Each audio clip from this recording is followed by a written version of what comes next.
All right, welcome to this explainer. Today, we're taking what could be a really dry, complex mathematical lecture and turning it into a bit of a detective story. We're going to solve the mystery of balancing an nMOS logic gate. We're going to rigorously derive that crucial pull-up to pull-down impedance ratio, the exact one that completely dictates the switching behavior of cascaded nMOS logic.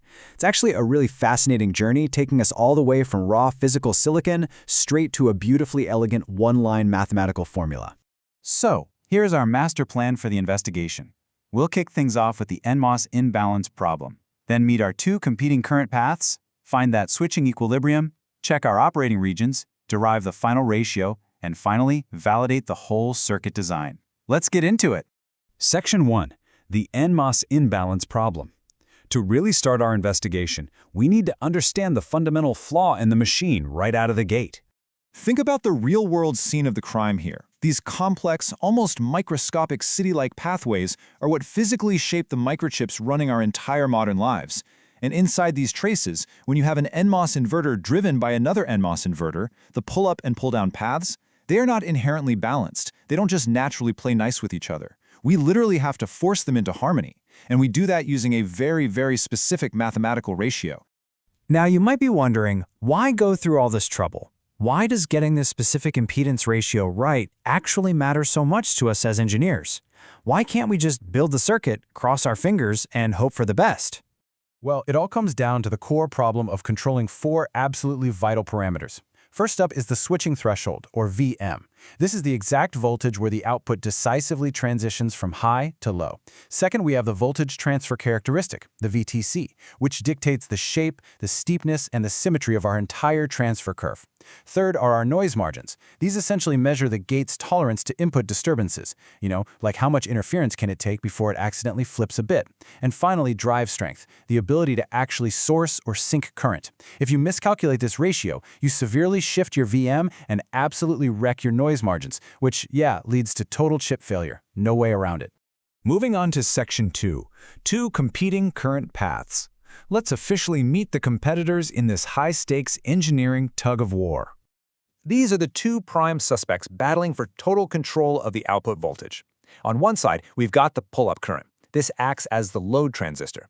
It actively sources current into the output node, fighting to drive that output voltage high. On the exact opposite side, we have the pull-down current. This is your driver nMOS path. When the input goes high, this path violently kicks in, sinks the current straight to ground, and discharges the node to drive the output low. Whoever wins this tug-of-war ultimately determines your logic state. Section 3, the switching threshold equilibrium. We have officially reached the absolute crux of our explainer, finding that critical midpoint where both of these competing forces are exactly equal. What's really fascinating here is how we define this exact tipping point. The key design target is where the slope of the VTC crosses the switching threshold. Look closely at the condition. Vout equals Vin, which equals Vm. At this precise midpoint, the pull-up and pull-down currents, IPU and IPD, must be perfectly exactly equal for the node to just hold steady. It's an incredibly unstable equilibrium. Any tiny deviation from this balance, and the output is going to swing wildly toward either the high or the low rail. Now, to actually build our formula, we first need to define a new hero, the Z variable. This is great because it beautifully captures all the messy device sizing and process constants into one single strength factor. It bundles together stuff like your transistor aspect ratio, your width over length, as well as electron mobility and gate oxide capacitance. By packing all that junk into Z, we cleanly separate the permanent physical geometry of the chip from the shifting electrical bias conditions. So let's see how this builds into the general current form, where Z essentially acts as our geometric strength multiplier. Any path current I can now be approximated simply as Z multiplied by a function f of the gate source and drain source voltages. The function f handles the operating point dependence, while Z just sits there representing the permanent design time choices you made when you actually drew the silicon layout. And that leads us to the ratio definition itself, ZPU over ZPD. This fraction right here scales the relative current capability of the pull-up path against the pull-down path. Getting the specific mathematical fraction right, that is the entire goal of our derivation today. All right, Section 4, checking the operating regions. Before we can safely finalize our math, we have to uncover some crucial clues. Okay, listen up, because this is a massive warning. Please, do not skip this step. You must always verify the operating region for each path independently at VM before you substitute a single thing into your ratio formula. Assuming both transistors are just happily sitting in saturation without checking the math, that's a classic rookie mistake, and it will completely ruin your derived ratio. These right here are your strict rules of engagement. They force us to compare the physical reality of saturation against the triode region. So on the left, if VDS is greater than or equal to VGS minus V threshold, your channel is pinched off at the drain end, meaning you're in saturation, so you use the squared formula. But on the right, if VDS is strictly less than VGS minus V threshold, your channel extends all the way from source to drain. You're in the triode, or linear region, and you have to use a completely different formula. And remember, you evaluate these rules for both the pull-up and pull-down paths separately. Section 5. Deriving the final ratio. It is finally time to pull all these forces together and arrive at our winning formula. By setting the currents equal and cleanly canceling our Z terms across the equation, we neatly isolate the final pull-up to pull-down impedance ratio for our exact switching point.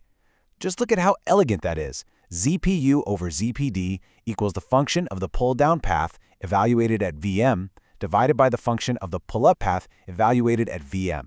Boom! It's a clean, one-line result that perfectly models the balance we need. To make sure this really sticks, let's rapidly synthesize our entire investigation into a clean, super memorable 4-step derivation summary. Step 1.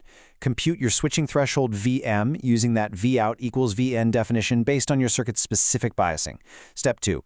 Rigidly evaluate VGS and VDS for each path so you can confirm the operating region. Step 3. Apply the proper saturation or triode mathematical form. And Step 4. Set IPU equal to IPD, substitute in your models, and just solve for the final ratio. Section 6. Validating your circuit design. Having solved all that underlying math, our final step is proving this formula actually works in the real physical world. Okay, let's dive into the physical validation steps. First things first, we plot the voltage transfer characteristic curve of the driven inverter just to confirm that the switching point actually matches our predicted VM. Next up, we check the transition slope exactly at VM. A really steep slope is what confirms we got the sizing right. Then we measure our noise margin low and noise margin high to verify we have symmetry and robustness. And finally, if things aren't quite perfect yet, we iterate our ratio. This brilliantly illustrates the final proof in our investigation, showing how we confirm that our rigorous theory matches up with actual physical reality. By hooking up hardware oscilloscopes, we literally see the detailed electronic signals. We can watch the VTC plot happen in real time. We can measure the exact tolerance of a noise margin. This is that magical moment where the math on the whiteboard becomes the hyper-reliable microchip sitting in your computer. So, I'm going to leave you with this final thought as we wrap up today's explainer. If your measured noise margins remain unacceptably asymmetric, even after going through all that rigorous physical validation, which parameter of the Z ratio, maybe your transistor width or perhaps your length, are you going to iterate first to save your circuit design? Think about it. Thanks so much for exploring the math and the physical reality of nMOS balancing with me today.